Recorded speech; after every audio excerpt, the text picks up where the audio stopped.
السلام علیکم۔ Grade 8 matric یعنی جماعت ہشتم میٹرک کا سبق نمبر 3، اصغری نے لڑکیوں کا مکتب بٹھایا۔ اس سبق میں آج ہم ڈپٹی نذیر احمد کی مشہور و معروف تصنیف مرات العروض سے ماخوذ سبق اصغری نے لڑکیوں کا مکتب بٹھایا کے بارے میں پڑھیں گے۔ اس سبق میں اصغری کا مختصر تعارف بتایا گیا ہے کہ وہ کس قدر سلیقہ مند لڑکی تھی اور اس کی شہرت جو تھی وہ اس کے میکے سے لے کے سسرال تک میں ہر جگہ پھیلی ہوئی تھی۔ جہاں اس کا سسرال تھا اسی محلے میں حکیم صاحب کے چھوٹے بھائی فتح اللہ خان بہت مدت والی اندور میں سرکار مختار کل رہے اور ہزاروں روپے کی املاک شہر میں خرید لی، یعنی بہت امیر آدمی تھے، ہر طرح کی ان کے پاس آسائشات تھیں۔ فتح اللہ خان کی 2 بیٹیاں تھیں، جمال آرا اور حسن آرا۔ ان لڑکیوں کی جو خالہ تھیں شاہ زمانی بیگم نام تھا، وہ اس محلے میں رہتی تھی جس میں اصغری کا میکہ تھا۔ اس محلے میں تو اصغری کی لیاقت کا ویسی دھوم مچی ہوئی تھی۔ لیاقت سے مراد ہے عقل مندی اور سمجھداری کی۔ شاہ زمانی بیگم بھی اصغری کے حال سے خوب واقف تھی۔ شاہ زمانی بیگم اپنی چھوٹی بہن حسن آرا کی ماں یعنی سلطانہ بیگم سے ملنے کے لیے آئیں۔ اب وہ بھی بہت زیادہ امیر کبیر گھرانے سے تعلق رکھتی تھی، لیکن آپ کو پتہ ہے دنیا میں کوئی ایسا گھر نہیں جہاں پہ رنج و غم یا کوئی ایسا مسئلہ نہ ہو، ورنہ لوگ اللہ کو بھول جائیں اور خوشی خوشی دنیا میں زندگی گزارتے رہیں۔ شاہ زمانی کی چھوٹی بہن سلطانہ کو دنیا کے تمام عیش میسر تھے، لیکن اپنی لڑکیوں کی طرف سے وہ بہت زیادہ پریشان رہا کرتی تھی۔ حسن آرا کا مزاج اس قدر کڑوا کسیلا تھا، اس قدر بد مزاج تھی کہ وہ اپنے گھر میں سب سے ہی بگاڑ کے رکھتی تھی۔ کوئی ان سے خوش نہ تھا، نہ ماں باپ کا لحاظ تھا، نہ بڑی بہنوں کا ادب تھا، نہ نوکروں سے تھوڑے سے ان کی رواداری تھی۔ ہر کوئی ان سے پناہ مانگا کرتا تھا۔ شاہ زمانی بیگم کے آنے سے چاہیے تھا کہ بڑی خالہ سمجھ کر حسن آرا تھوڑی دیر آ کے تمیز سے بیٹھ جاتی ہیں اور تھوڑی دیر اپنی شرارتیں اور بدتمیزیوں کو لگام دیتی، لیکن ایسا کیا ممکن تھا؟ تھوڑی دیر میں شاہ زمانی بیگم کو گھر آئے ہوئے تھوڑی دیر نہ ہوئی تھی کہ 2-3 فریادیں لگاتار آ گئیں کہ جو گھر کی نوکرانیاں تھیں، کسی کا دوپٹہ پھاڑ دیا، کسی کے ساتھ کوئی اور چین چپٹ کر لی، کسی کے سالن خراب کر دیا۔ تو شاہ زمانی بیگم سے رہا نہ گیا، انہوں نے آواز دی، حسنہ ادھر آؤ۔ اب حسنہ آئیں تو انہوں نے ان کا حلیہ دیکھ کے شاہ زمانی بیگم دنگ رہ گئیں کہ اس قدر بے ترتیبی۔ انہوں نے اپنی بہن سے کہا کہ بھائی تم اپنی لڑکی کو کوئی تمیز سکھانے کے لیے کسی استانی کا بندوبست کرو، جو کہ بہت ضروری ہے۔ ان کی بہن نے کہا کہ میں کہاں سے استانی ڈھونڈوں، یہاں کون ہے ایسا؟ تو شاہ زمانی بیگم نے بتایا کہ بھائی تمہاری مثال بہت اچھی ہے کہ تمہارے محلے میں اتنی لائق فائق لڑکی بیاہ کر آئی ہوئی ہے، اس کا سسرال ہے، اور تم کہہ رہی ہو کہ یہاں پہ کچھ ہے ہی نہیں، اصغری کا سسرال تو قریب میں ہی ہے تمہارے گھر کے۔ انہوں نے کہا مجھے تو نہیں پتہ اس بارے میں۔ خیر انہوں نے اپنے گھر کی کام کرنے والی ماما کو ان کے گھر بھیجا اصغری کے پاس اور ان سے یہ پیغام بھجوایا کہ ان کی چھوٹی بہو جو کہ بہت زیادہ پڑھی لکھی ہیں، لہٰذا وہ ہماری بچی کو پڑھا دیں، اور اس طرح سے اگر وہ چاہیں تو کچھ نقد رقم وغیرہ بھی لے سکتی ہیں تنخواہ کے طور پہ، لیکن دبے لفظوں یہ بات ہے کیونکہ شرفا میں اس زمانے میں تنخواہ دینے کا یا اس طرح کے کام گھر کی بہو بیٹی سے کروانا معیوب سمجھا جاتا تھا۔ خیر اصغری یہ سب سن کر بہت تمیز تہذیب سے گویا ہوئی کہ یہ ان کی مہربانی ہے کہ انہوں نے ہمیں اس طرح سے سوچا، لیکن اللہ کا شکر ہے اللہ نے ہمیں بھی بہت کچھ دے رکھا ہے، ہمیں کسی کی تنخواہ کی ضرورت نہیں ہے۔ اگر بغیر پیسوں کے پڑھانا ہے تو میں حاضر ہوں، لیکن اگر تنخواہ والی استانی بنانا ہے تو شہر میں اور بہت سے۔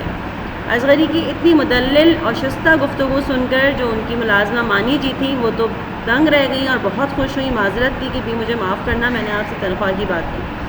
غیر مانی جی رخصت ہوئیں، جا کے اپنے گھر اپنی بیگمات سے انہوں نے عرض کی استانی تو واقعی لاکھوں استانیوں میں ایک ہے اور اس قدر شستہ زبان ہے اس کی، اتنی سلیقے مند ہے کہ اس کے گھر میں جو رہے گا علم حاصل کرے گا وہ واقعی سنور جائے گا۔ خیر انہوں نے پوری تفصیل بتائی۔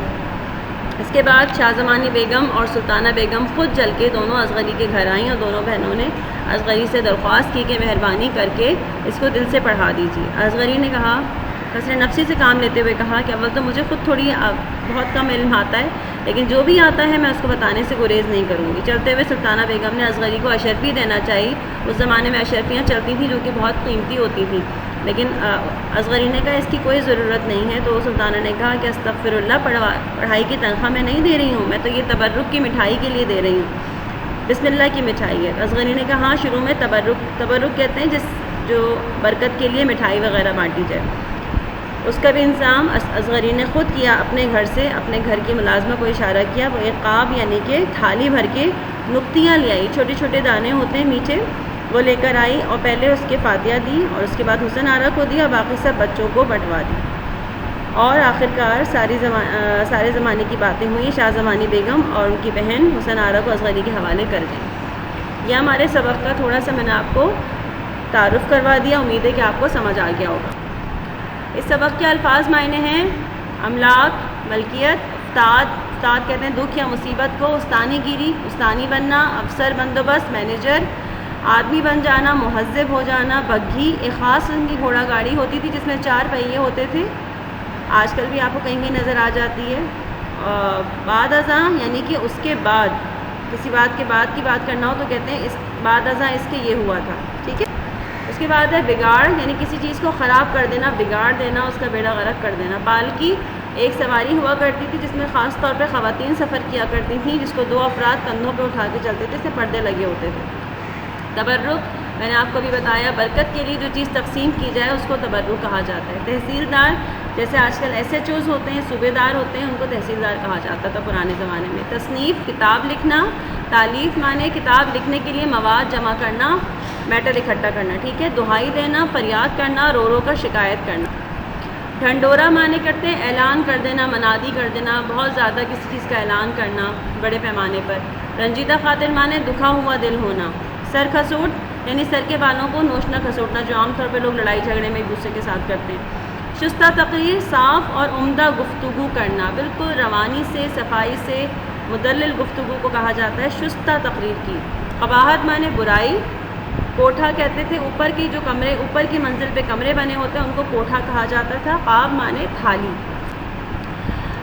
اب میں آپ کو سبق کے خلاصے کے لیے نکات دے رہی ہوں، ان نکات کو آپ غور سے پڑھیے اور ان کو اگر آپ میں نے پہلے بھی آپ کو بتایا ہے، پیراگراف کی شکل میں لکھنا شروع کریں گے تو آپ کے پاس ایک مختصر خلاصہ ترتیب پائے گا جو آپ کے لیے معاون ثابت ہوگا۔ سب سے پہلے آپ حوالہ سبق کو مصنف دیں گے، اس کے بعد حکیم صاحب کے چھوٹے بھائی فتح اللہ خان کا مختصر تعارف کہ وہ کون تھے، اس کے بعد اصغری کی لیاقت کی دھوم، کتنی وہ سمجھدار تھی، کتنا اس کے اندر ٹیلنٹ تھا، کہاں کہاں وہ سمجھداری دانش مندی کے جوہر دکھاتی تھی۔ حسن آرا کے مزاج کی افتاد، حسن آرا جو ان کی شاگرد بننے والی تھی وہ کس قدر بدمزاج تھی، اس کی تھوڑی بہت تفصیل آپ بتائیں گے۔ حسن آرا کی خالہ کی حسن آرا کو پڑھانے کے لیے استانی کی تجویز ہے۔ حسن آرا کی خالہ شادمانی بیگم اپنی بہن کے گھر آئیں تو انہوں نے حسن آرا کی حرکتیں دیکھ کر اس کے لیے استانی کی تجویز پیش کی، آپ اس بارے میں تھوڑا سا لکھیں گے۔ مانی جی جو گھر کی نوکرانی تھی، مانی جی کو اصغری کے گھر بھیجنا، وہاں جو تھوڑی بہت بات چیت ہوئی تھی وہ آپ بتائیں گی۔ مانی جی کا اصغری کو بیگم صاحبہ کا پیغام پہنچانا، پھر اس پہ اصغری کی شستہ تقریر، اصغری نے کن الفاظ میں مانی جی کو سمجھایا کہ وہ پیسے نہیں دے کے پڑھائیں گی بلکہ بغیر پیسوں کی خوشی خوشی پڑھا دیں گی۔ مانی جی کا بیگم صاحبہ سے اصغری کی تعریف کرنا کہ وہ تو لاکھوں میں ایک ہیں اور اس قدر صاف زبان ان کی ہے اور بہت اچھے طریقے سے بات کرتی ہیں۔ اصغری کا بغیر تنخواہ حسن آرا کو پڑھانے پر راضی ہو جانا۔ شاہ زمانی بیگم اور سلطانہ بیگم کا اصغری سے ملاقات کرنا اور حسن آرا کو پڑھانے کی درخواست کرنا، اصغری کا حامی بھر لینا اور پھر تبرک کے طور پر مٹھائی کی تقسیم کروانا۔ ان پوائنٹس کو اگر آپ ایک پیراگراف کی صورت میں مختصر طور پر لکھیں گے اپنے الفاظ میں تو انشاءاللہ تعالیٰ اس سبق کا خلاصہ بہت اچھا سا آپ کے سامنے ترتیب آ جائے گا۔ امید کرتی ہوں کہ آپ کو یہ سب اچھی طرح سمجھ آیا ہوگا۔ اس سارے کام کو کاپی ڈاؤن کر لیجئے گا تاکہ آپ کے پاس ریکارڈ میں یہ سب موجود رہے۔ انشاءاللہ آپ سے اگلی کلاس میں پھر ملاقات ہوگی، تب تک کے لیے اللہ حافظ، شکریہ۔